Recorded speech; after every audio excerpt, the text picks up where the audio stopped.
अब भारत रचेगा इतिहास, चंद्रयान 3 की लॉन्चिंग जल्द। इसरो चीफ ने खोला यह बड़ा राज। भारत जल्द एक बड़ा इतिहास रचने वाला है और यह इतिहास भारत अपने मिशन चंद्रयान 3 से रचने जा रहा है। जानकारी के मुताबिक 14 जुलाई को श्रीहरिकोटा से चंद्रयान 3 लॉन्च होने जा रहा है। आपको बता दें, भारतीय अंतरिक्ष अनुसंधान संगठन यानी कि इसरो ने जब से इसके लॉन्चिंग की तारीख की घोषणा की है, तब से ही पूरी दुनिया की नजर इस मिशन पर है। चंद्रयान 3 को 14 जुलाई को दोपहर 2:35 पर लॉन्च किया जाएगा। इससे पहले इसरो ने 12 से 19 जुलाई के बीच इसे लॉन्च करने की तारीख दी थी। चंद्रयान 3 का फोकस चंद्रमा की सतह पर सुरक्षित लैंड करने पर है। इसरो के अध्यक्ष एस सोमनाथ ने बताया कि चंद्रयान 3 मिशन के तहत इसरो 23 अगस्त या फिर 24 अगस्त को चंद्रमा पर सॉफ्ट लैंडिंग का प्रयास करेगा।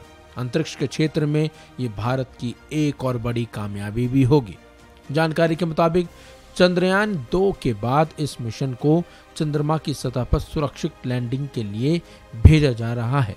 चंद्रयान 2 मिशन आखिरी चरण में विफल हो गया था।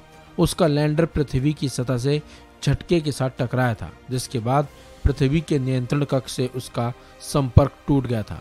चंद्रयान 3 को उसी अधूरे मिशन को पूरा करने के लिए भेजा जा रहा है। इसरो के अधिकारियों के मुताबिक चंद्रयान 3 मिशन चंद्रयान 2 का ही अलग चरण है, जो चंद्रमा की सतह पर उतरेगा और परीक्षण करेगा। ये चंद्रयान 2 की तरह ही दिखेगा, जिसमें एक ऑर्बिटर, एक लैंडर और एक रोवर होगा। चंद्रयान 3 का फोकस चंद्रमा की सतह पर सुरक्षित लैंडिंग करना है। मिशन की सफलता के लिए नए उपकरण बनाए गए हैं। एल्गोरिदम को बेहतर किया गया है, जिन वजहों से चंद्रयान 2 मिशन चंद्रमा की सतह पर उतरने में असफल हुआ, उन पर फोकस किया गया है। See, Chandrayaan 2 was hugely very good until its last phase of its landing, where we could not achieve the soft landing. It landed with a higher velocity, so that we call it as crash landing. So if you look at the overall scheme of things of reaching up to the moon, I think we have perfected it already.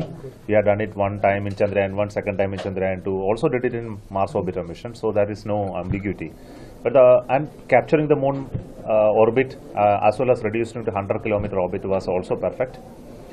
And we were trying to target a landing on a particular spot closer to the south pole, that is 70 degrees to the south pole. And in that doing so, we faced certain challenges.